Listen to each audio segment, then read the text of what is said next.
Milanovic, Secretary General of the Regional Cooperation Council, Mr. Johan Adria Samit.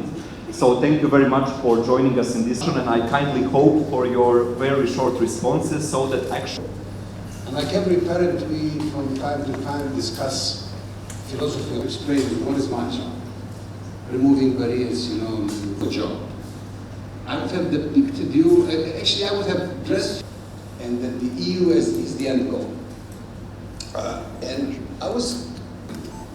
I think that both new growth plan, undergoing reforms, removing all these barriers from these drawings, and conducive environment for businesses and for young people to prosper.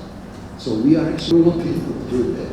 So that will be my answer. So I think we are... So my next question that I have for what would you say to a young person who wants to contribute? After the first night of celebrations and partying, as you usually do in Portugal, the faces I know from my 10 years now in the region, some of the opportunities which is out there for young people to get engaged. They accompany us for a year.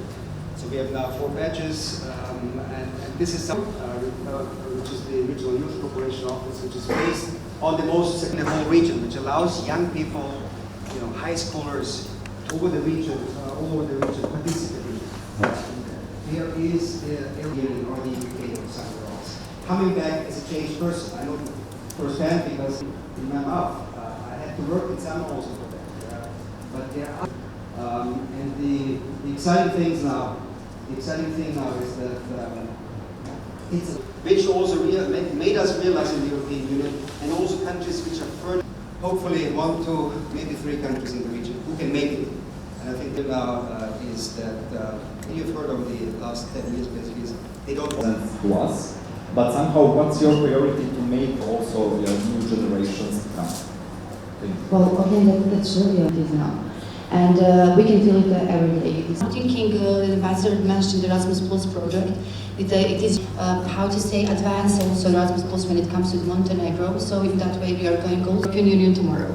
But also while we are working on those things, I think that... Thank you for government support and your for support about this event question. I think it's sort of Johan was here seeing, in my view, demonstration of that in the US, successful, and nobody ends up happy in it. That actually young people have huge power. There are a lot of platforms that you can engage amounts, and you should do huge amounts because the world is changing. So there is nobody stronger and better than you individually, each one of us individually.